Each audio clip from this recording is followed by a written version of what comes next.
Is that your hound sniff? Yes. What kind of dog are you if you do that sniff? Hey, listen, I'm any dog. All right. I love all dogs.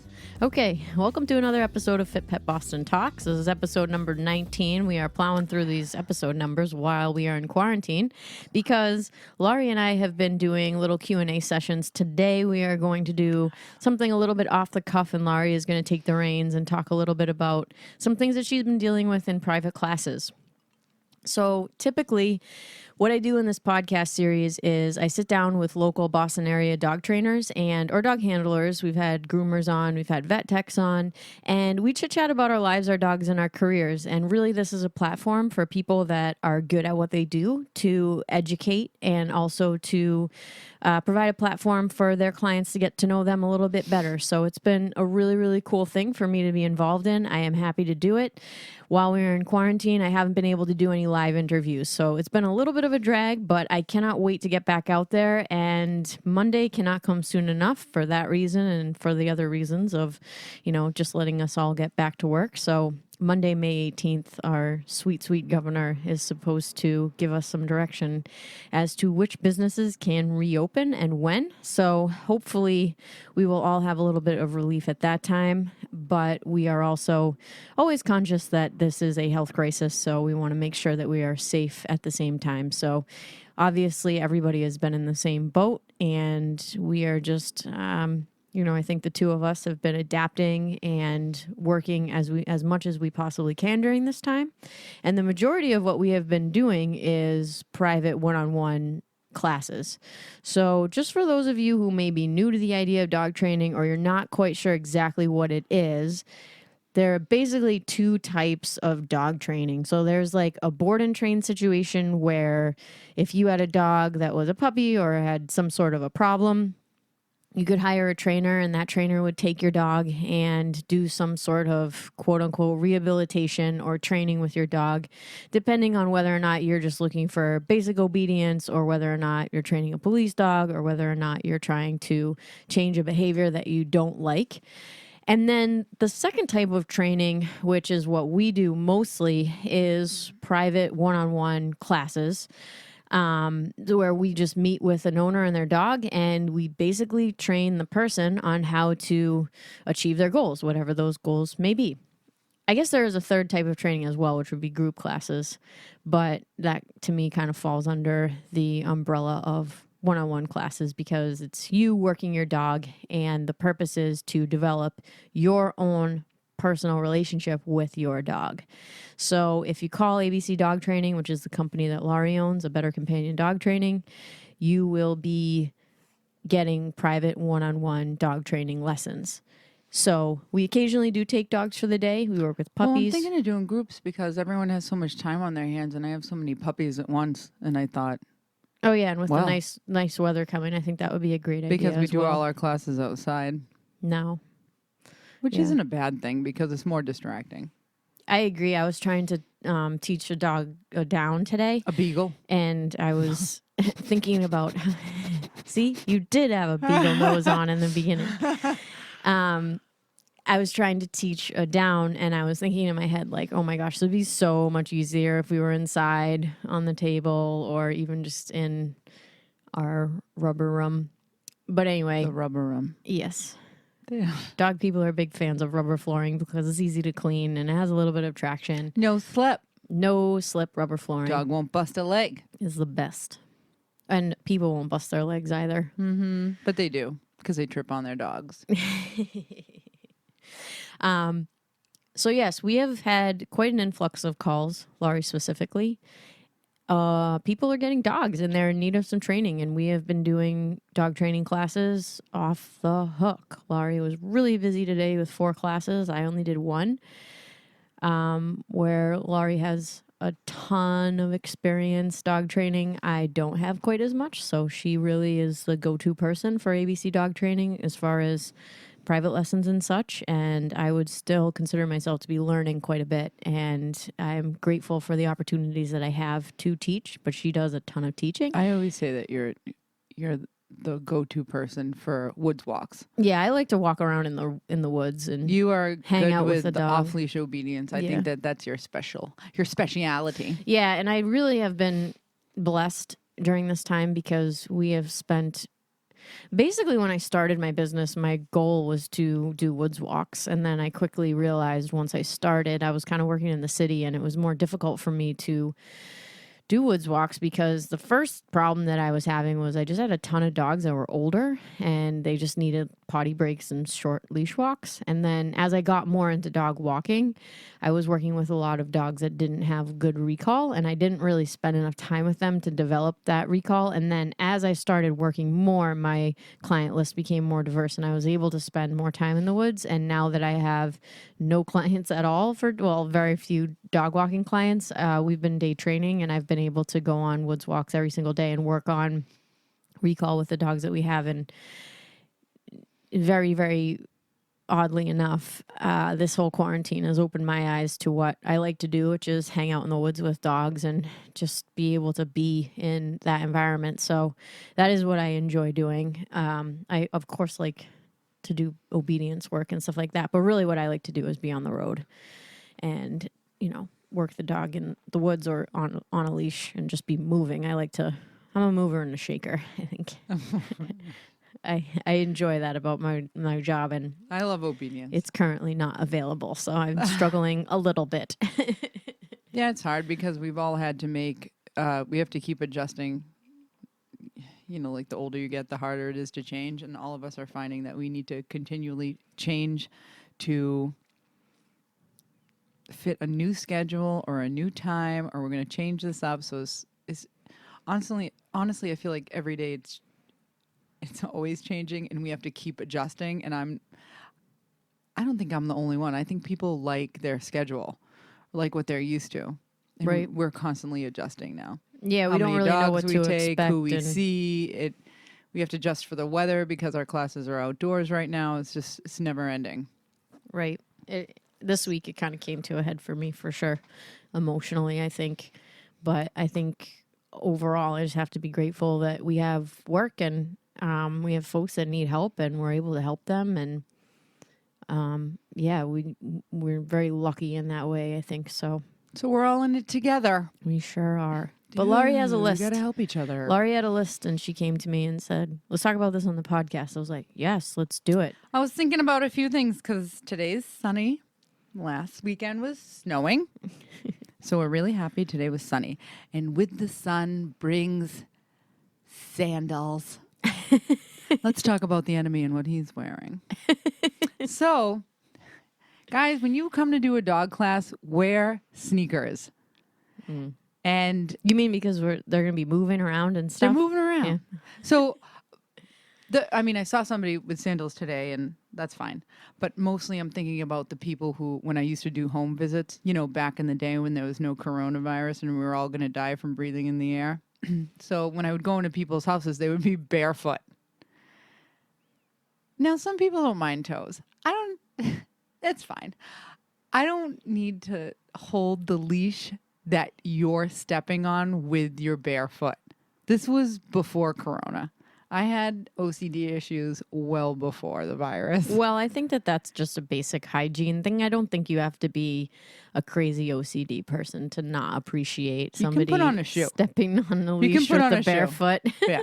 So when you come over, when a trainer's coming to your house, guys, wear shoes because most likely at one point or another you're going to have to step on the leash, and we don't want to touch the leash that your bare toes have touched. We don't. Yeah, it's a little gross. And imagine what we're dealing with now. People aren't getting their manicures and pedicures, and those suckers are just poking out. Fungi. They're just poking out. Just put some clothes on your feet. Yeah, and I think that's another just practical thing. A little evening gown. So if you... Man, so much of dog training is just like setup. What is the setup of your life like? Are you ready? I think that's the thing. You got your shoes on? Do you have your shoes on or by the door? Yeah. So that when that puppy gets let out of the crate, you're literally footballing the dog, running to the door, putting your Crocs on and going outside. Your Crocs. Or is it That one was for you, Hannah Tice, that finally came over to Somebody the Croc give me my gang. Crocs. I'm sorry. Crocs are amazing. They are amazing shoes. They're not. They are. You don't. They got holes in them. Well, you don't have to wear them in public to appreciate the fact that they're amazing. No, they are easy to wash off. They're really easy to wash off. You don't want them to. You don't want anything to squish on the top though, because they got holes in the top. Yeah, I know. I wouldn't want a Then you're scuffed. dog to take a dump on my Croc for sure. No. I did have a dog puke in my sneaker once. A brand new pair of Nikes. Boo. Sucked. Was it your dog? Yes. Oh, that makes it was even Bella worse. Bones. You can't even get that And she had mad. just eaten shit. She just ate shit. Because Happy birthday. She did that. I was like, no. Anyway, guys, so wear sneakers when a trainer comes to the house. And be prepared. So if you have to go outside, because that's another thing. We'll be in the middle of class, right? If I'm at your house. And Go get your shoes, honey. I know when the dog needs to go to the bathroom. So I might say, hey, can you take him out real quick? And if you need to spend 5 minutes looking in the closet for 2 matching laced shoes, you're not going to be in time. They have Crocs. You're If gonna they had have Crocs, they could slip them on. Yeah, you're going to have pee on your floor. Pal. How do you feel when people ask you to take their shoes off when you get to their house? I want to die. I want to die. First of all, I bleach the bottom of my shoes on a daily basis. Again, before all of this. She's not kidding. I'm not, because I deal with urine and poop, people. So anyway, one time at band camp. No. Long time ago. I drive to this woman's house far, far away. It's nobody anyone knows who's listening. And it was a one and done. One time I go to this lady's house. I show up. She has her golden retriever who's 4 months old. So they're a little hefty at 4 months. They got some booty to them. She's shoveling. First of all, there was no shoveled path at all. It was a shit show. So I'm like, all right. So I'm tromping through. I had to find a parking lot near her house, which I was not aware of. And after that day, I constantly ask people, is there parking near your house? Especially if they're in the city. So I walk up. She's shoveling with a dog and a satchel. It was almost like more like an office briefcase or whatever. So she has the dog in there swinging around on her hip and she's shoveling. She's like, oh, hi. And I'm like, oh my God, this 4-month-old golden retriever is sitting in this bag. I mean, he seemed happy, whatever. So we go into the house. We tromp inside the house. Super snowy, like I said, but it was only water. And I shuffled my feet on the carpet. I'm ready to work. Like, my shoes were not filthy at all. There wasn't dirty slush on them, whatever. So she looks at me and then looks down at my boots. And I go, she says, oh. And in my head, shit, she wants me to take off my shoes. She's like, can you just remove your shoes, your boots? I said, very hesitantly. I know my face showed everything. Because I looked in, sometimes I'll walk into a house and I can see my face on the floor. And I'll be like, okay, fine. I'll take my stupid shoes off. Fine. But this house, so we walk into the kitchen after I very hesitantly take my shoes off. And I start to train the dog. I start to get into the class and I look at her and I said, I'm sorry. I need to put my boots on.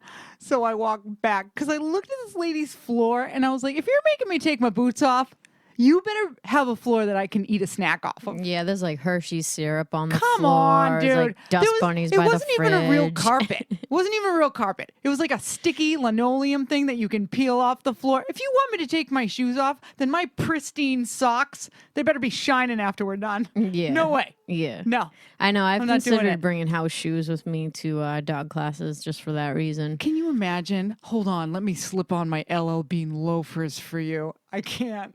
I'm not doing it. I'm not. Come on, Leah.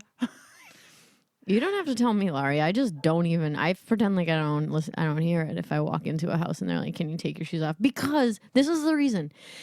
90% of the classes that I do are with puppies. You got to run outside sometimes to let them pee. I have. Hold on. Let me get my shoes. Now, when I Friggin'. am teaching the class, I say multiple times, You want to keep your training session short, 5 to 10 minutes. If the dog's a little bit older, maybe you can squeeze 15 minutes out of the dog, right? Whether you're working on a stationary behavior, whether you're doing something fun, whether you're doing like anything. If it's a puppy, you have short intervals of time to work with. I'm there for a whole hour. Within that hour, the dog is going to have to go to the bathroom at some point. If And it's they a don't puppy. have shoes on. And if I don't have my shoes on, I am going to look like an idiot if the dog pees on the floor when the dog trainer is at the house. Because I won't lose. I'll pick up that dog, and now I have to walk outside in my socks in your dirty yard that you don't pick up the poop. Yeah. If a trainer is coming over your house, please, for the love of Pete, just scoop the yard, folks. Get a little bucket at Home Depot. Put a trash bag in there. It's easy to pick up the poop. Make your kids do it when you don't like them. Just do it. It's so... Come on! What did Steve used to do when he went to someone's house and he stepped in poop? I don't think he did that. No, the one time we were in a field, Steve, you probably won't remember this.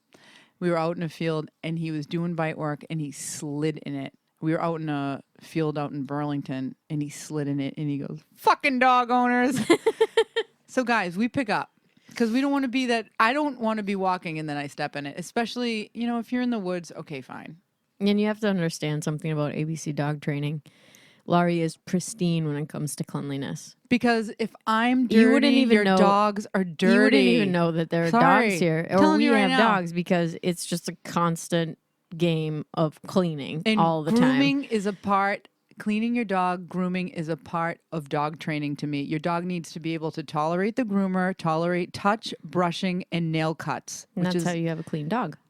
I'm telling you, it's so important. It's part of training. It's handling exercises. I do it with everyone. And you have some puppies that don't like it and they have to get used to it.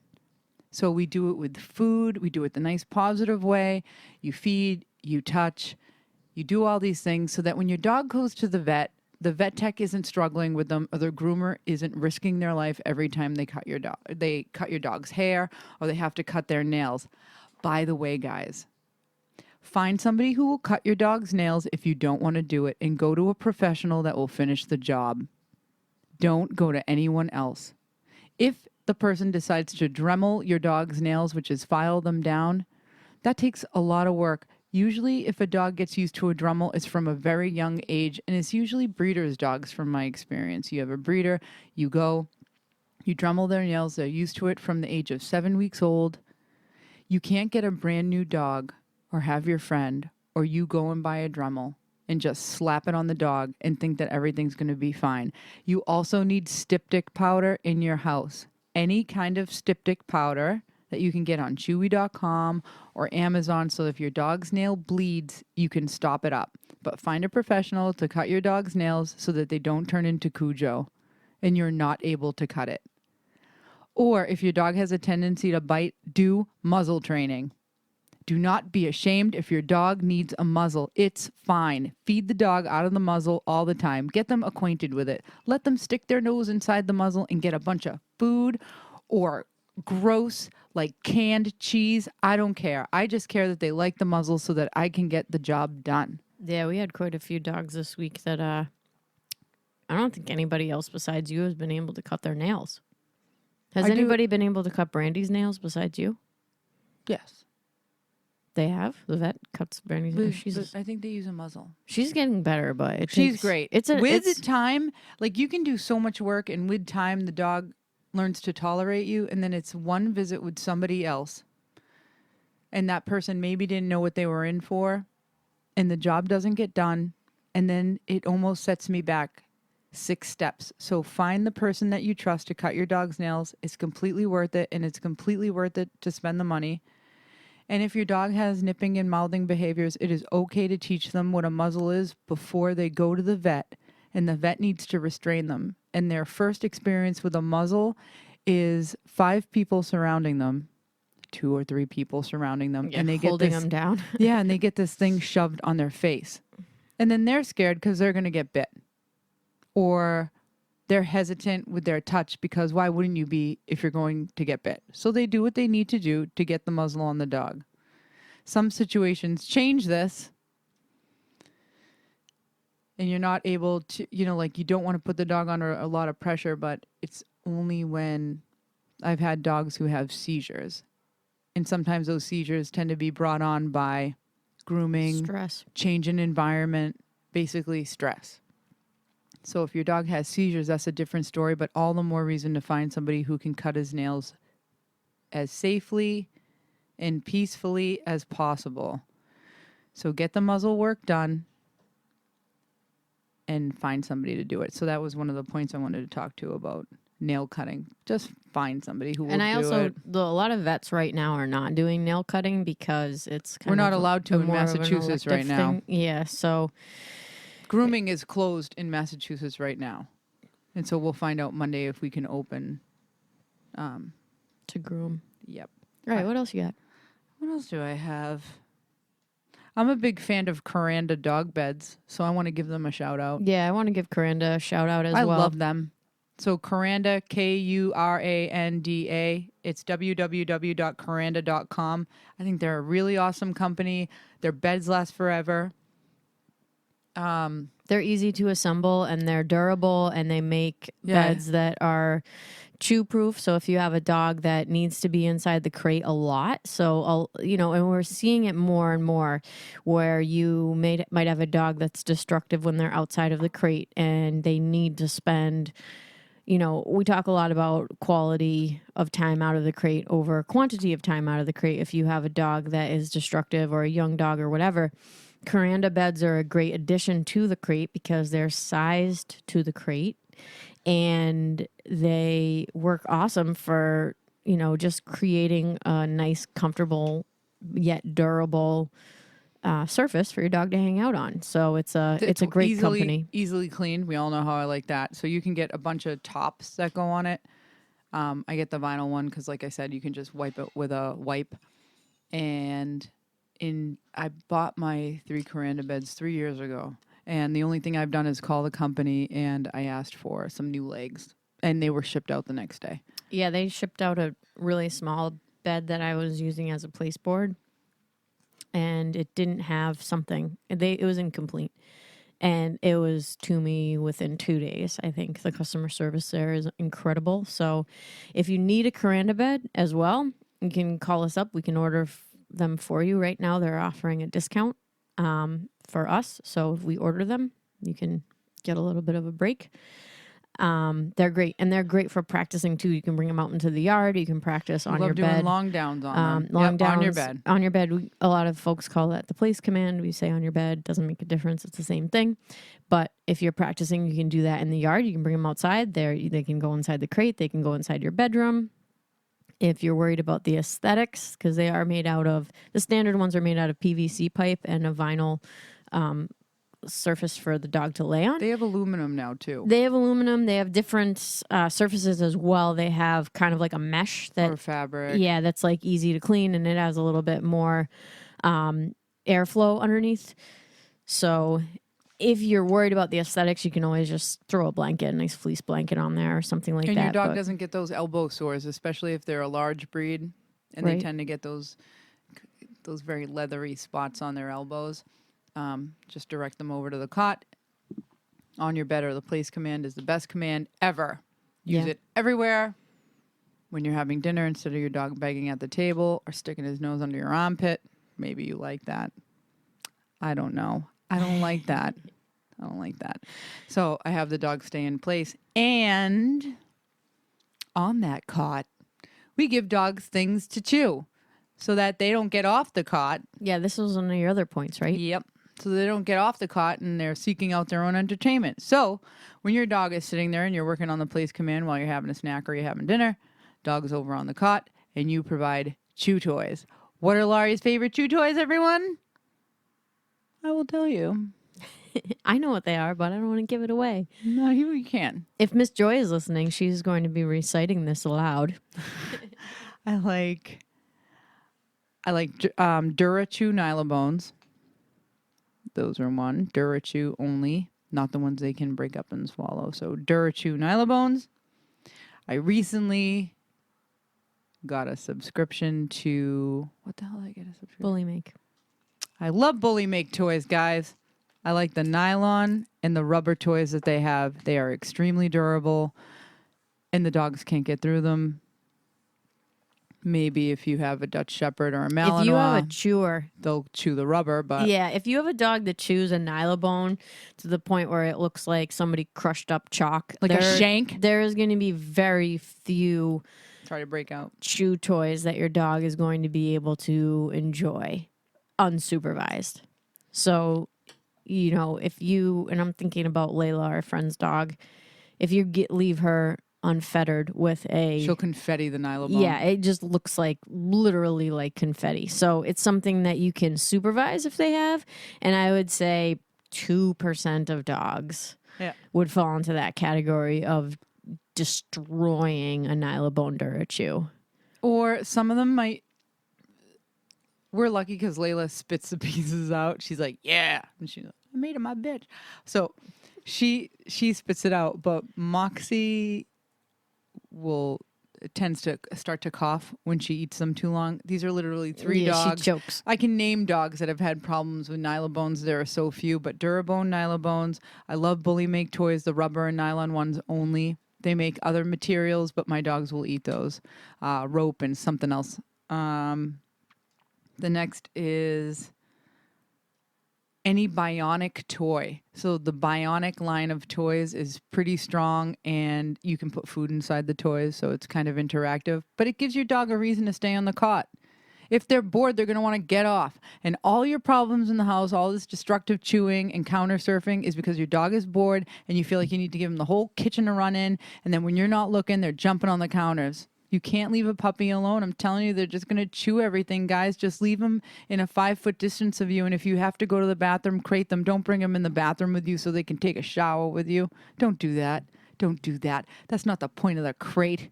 The point of the crate is to get him away from you for 2 seconds. He doesn't need to be watching you.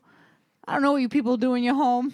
Yeah. Crate the dog. Honestly, I've never gone to the bathroom or taken a shower with either of our 2 dogs. Why would you? Yeah. You put him in the crate because this goes against the whole separation anxiety thing. Ugh, God, I'm so tired of it. So provide chew toys for your dog on the beautiful Coranda dog bed. Yes. That's that. And crate your dog if you can't supervise and your dog is young and destructive. I mean, it's difficult to... Or young and bored. It's difficult to change people's mentality about this because there's an element of, oh, they're just mean that kind of pervades. But I'm telling you guys, if you have a puppy, you are going to have a way better relationship with them in 1 year because you do all of this work now. And it's really not work once you get yourself into the habit, once you become disciplined, once you allow yourself the freedom to be disciplined. Because a lot of times people think, oh, I don't have time. I don't have the mental fortitude. I don't have the ability. I don't have the discipline to make these decisions. And that blows my mind. Because instead, you choose to clean up pee, poop, and let them ruin your expensive house. So you have all the energy in the world to deal with that crap, but you feel mean. Right. So the thing is it's such a fundamental thing. And I want to say that you can absolutely do it. You can absolutely do it. And I was saying to Laurie the other day, because we were talking about drinking water. And like, we drink a lot of water during the day. And I was saying how much freedom I have by filling my water bottles and keeping them in the fridge.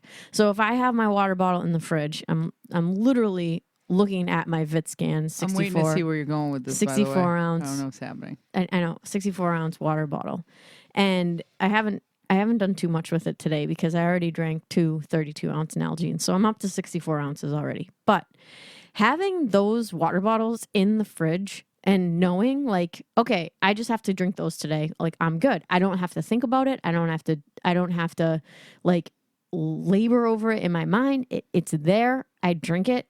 The end. The same thing is true with your dogs. So in your mind, you have your shoes ready. The dog is in the crate. You're ready to go outside for the bathroom. You have the structure there. You have everything set up for you to be successful. So it's easy to execute it. And a lot of people, I think about oh my God, you have to drink all that water every day. Oh my God, that's like so much. It's like, I'm not looking at the volume. In my mind, I'm like, oh, I have a plan. It's going to happen. That's how if you look in my notebook, I am looking at a notebook. It says Leah 2020. In this notebook, there are literally checklists with little check boxes off. And that's how I get anything done. I love a good list. Is If I do something and it's not on there, I write it in and then you check it off. But it's like, literally this whole thing is just full of... Other people do that too. I know it. Yeah, and it's just full of checklists. And I have a plan and then I execute. With the water, I have a plan and then I execute. With your dog, you have a plan, you execute it. And in a way, it's almost freeing because it's like, you know what you have to do already. You don't even have to think about it. It's less mental stress. Exactly, because you know exactly what you have to do. You don't even have to think about it.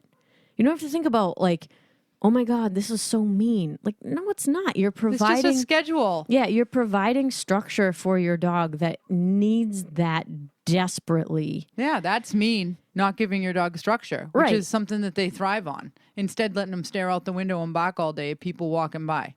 Instead, you could keep them in the crate, bring them for a leash walk, and then do some training with them instead of letting them sit in front of the door all day. And you say in your head, well, he was out of his crate all day. Well, it was sucky time out of his crate.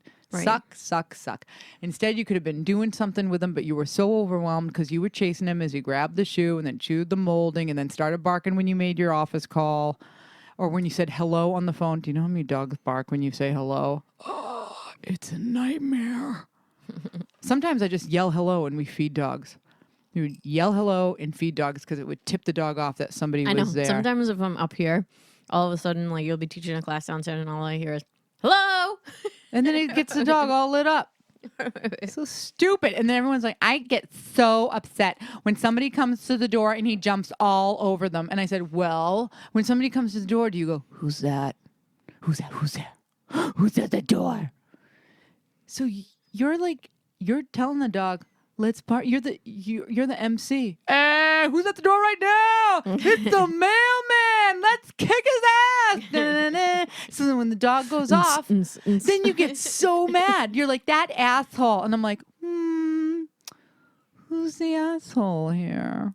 Who made a big deal out of the person coming to the door? Well, I want him to kill somebody when they knock. Do robbers knock on the door? And do you seriously think your Maltese is going to cause some severe damage to the man breaking into your house? I don't think so. It's not. So stop it. You stop it. Just come on. Mm-hmm. And I am speaking from experience because my dog will do that if he is not inside of the crate. I have to be actively training him if somebody comes to the door or comes downstairs when he is out and about. We have to be there with him. We have to manage him. Our other dog, he's cool. My dog, not so much. So we are in this with you. It is not that we are preaching from a point of... Yeah, we have to manage it. Yeah, of not knowing what it's like. We can't let people just walk up to him and pet him because he doesn't like everybody. And that's the kind of dog he is. We love him. We accept it. And we have a plan. It's okay if your dog isn't bulletproof. It's absolutely okay. It's even better if you can manage it. So go ahead and manage it. Don't manage it. Don't feel bad that, your dog has this character flaw. Guess what? We all do. I'm a psycho. We all have problems.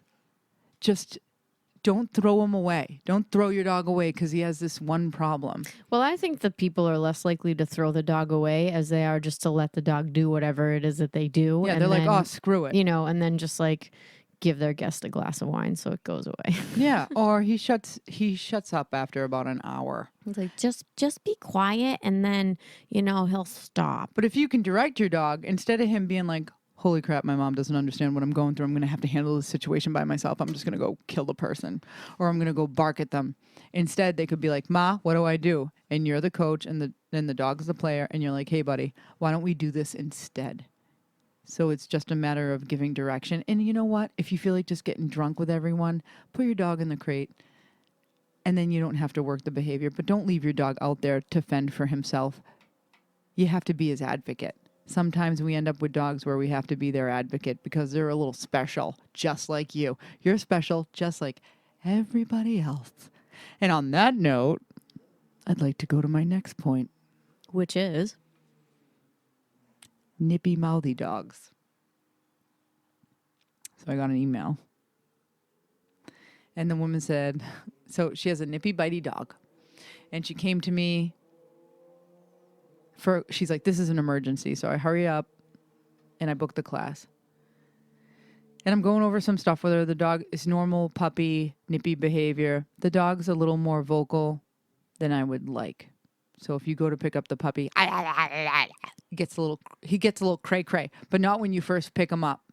He gets tired of it. So I knew that it was just a matter of handling exercises and desensitizing the dog. I didn't think he was a straight Cujo. I found him to be a little more escalated than I would like. Like if I saw a litter of puppies and I had picked this dog up and he made that noise, I'd put him down and I'd check another puppy because I like dogs that I can pick up, play with, dogs that retrieve toys, puppies that eat. That's what I look for when I look to select a puppy I like. I like the dog that walks up to you, wagging his tail, and he's like, hey, how you doing? And I like the one that takes food. I love when I look at them and you're like, oh, that's the kind of guy I want to invite over my house and have a drink with. You know? I don't like to look at the dog and think, he's a little creepy. I don't know if I want to say hello, even if he'll get me a free drink. Except I wouldn't really say that. Maybe it'd be a girl. I don't know. Okay. So, where was I? So he has a little problem. He's a little creepy. So here's my nippy bitey dog. Where's he going? You have to help me. What happened in the class? Oh. So the dog got a little crazy when I picked him up. And the woman says to me, she got him from a pet store. Let's not judge people. And she had a 2-week limit. So within 2 weeks, if you don't like the dog, you can bring it back. And she said, this is my last day. I have to decide today. And I had no idea. Oh my God, the pressure. So I said to her, I go, so I have to tell you whether this dog sucks or not. When I think it's a manageable situation, but I wish it was somebody who wasn't a first-time dog owner with young children. I mean, don't we all? We all want to find that, the home with the fenced-in yard and the people who stay at home all day. Well, that shit doesn't happen. So first-time dog owner, she has a kid. The dog got a little rah, rah, rah, and she got scared, pulls her hand back, and we have a million incidences throughout the day where this woman gets scared by the dog because he gets vocal, rah, rah, rah, and pulls her hand away. And now she's scared, and so she's hesitant every time she goes to touch him. The dog is like 6 pounds, by the way. So I said, well, if this was my dog, I said, people are always like, would you keep him? No! But no, you I wouldn't wouldn't. have him in the first place because Right. it's just not your jam. Right. And I said, well, I know that this behavior can be fixed because I've seen it a million times. But if you are scared of your dog and you don't want to handle him, then you do not need this dog. But I assure you, if you get another dog, you will also be dealing with a young puppy that nips and mouths. You just can't encourage it, and you need to redirect the dog. So she sent me an email saying that she would like to keep the dog. And we're going to work on it, just like any other thing. However, I always put these strict rules on to dogs who start nipping and mouthing, and we go over all these handling exercises. And I definitely do a nothing in life is free thing where the people need to work from, they need to feed the dog for all the food that he gets. When you have a nippy mouthy dog, please don't let your child, your kid, I don't care how old, if you have a nippy mouthy dog, don't let them take the dog out in the neighborhood because things will happen. So I get an email. He had a nipping incident. My daughter was walking him, young daughter was walking him. A young kid is riding on his bike, races up to the young girl, jumps off the bike, and goes to pet the dog. Now, we have a mouthy, nippy dog who's very vocal when handled in any way. So I have a little loaded gun at the end of a leash, and I tell my young daughter, go bring him for a walk. I'm pretty sure everything's going to go smoothly. Go on now, child. And then the daughter deals with the dog who jumps up, lunges, and goes to nip the kid.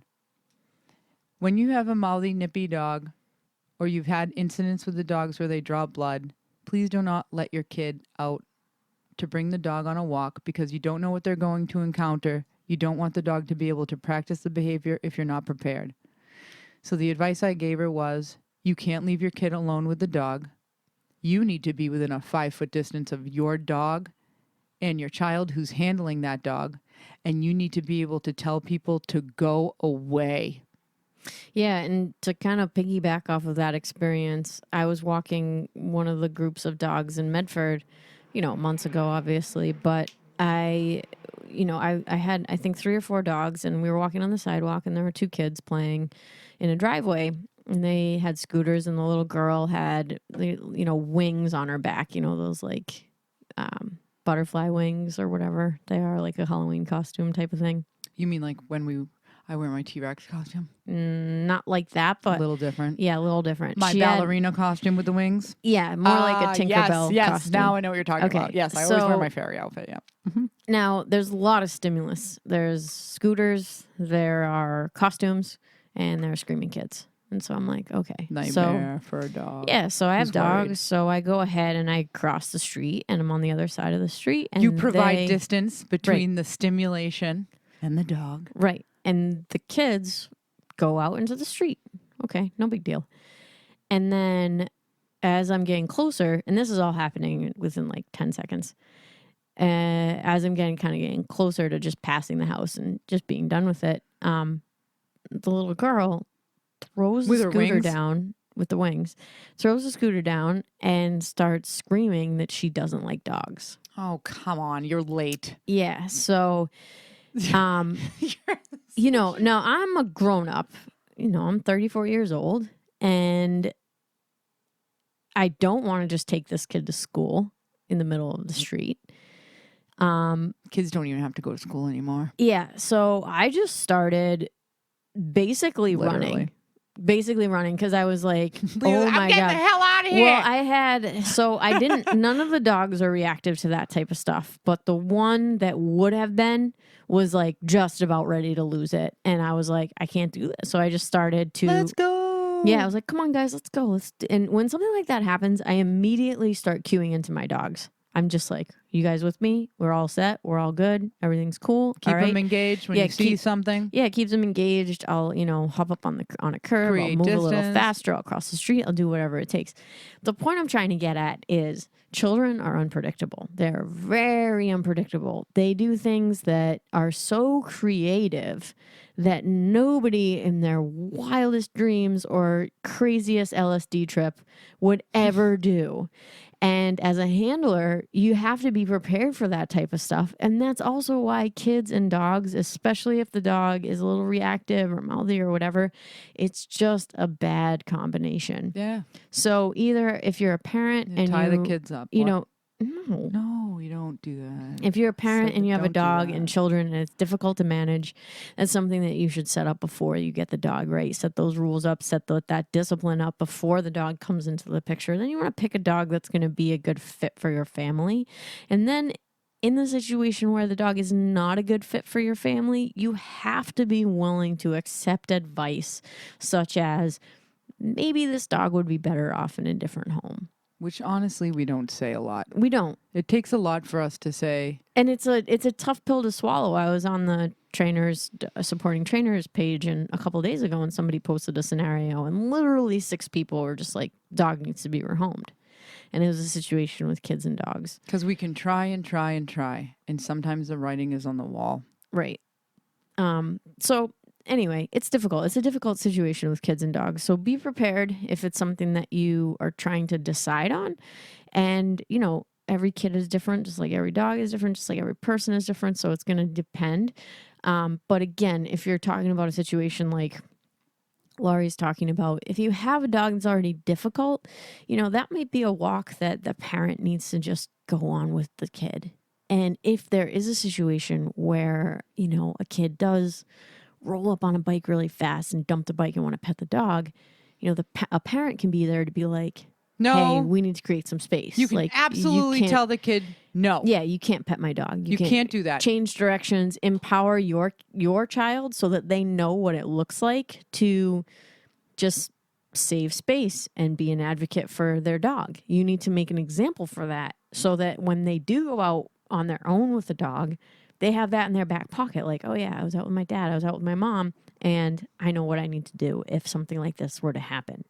So, and it doesn't mean that you're out there disciplining other people's kids. You're literally just creating space. You're making it safe for that other kid. Yeah, so it's safe for the other kid and it's safe for your dog. You are not being rude, guys. You don't have any type of an instance.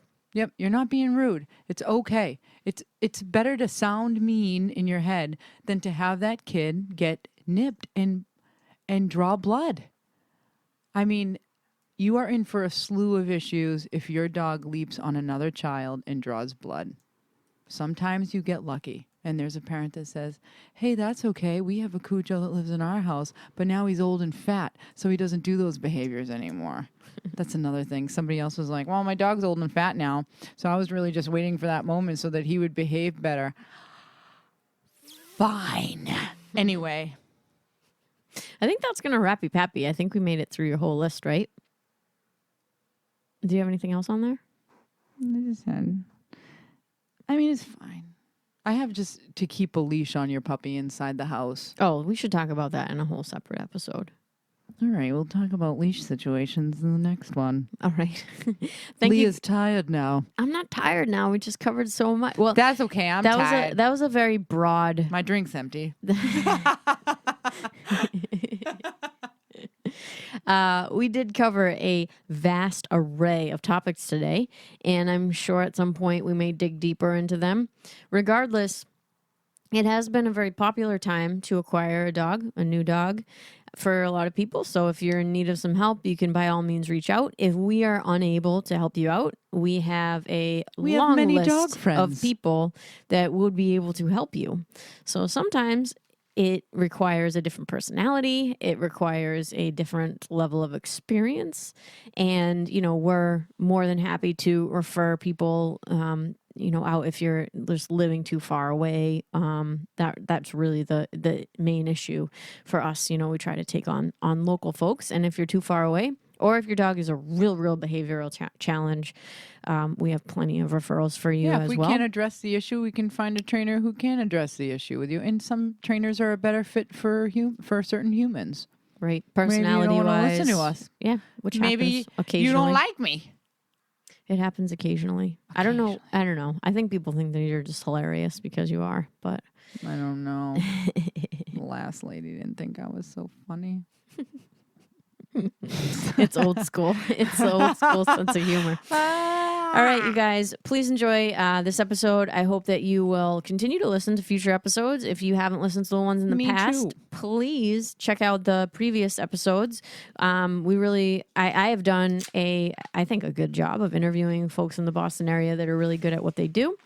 Please like, share, and subscribe to the podcast on whatever platform you are listening on. And feel free to visit the Patreon page for Fit Pet Boston Talks if you're interested in keeping the podcast going. I really, really appreciate those of you that help fund the podcast, and it helps me stay motivated and keep on top of this little project. So signing off until next time. Goodbye. Goodbye. Thank you.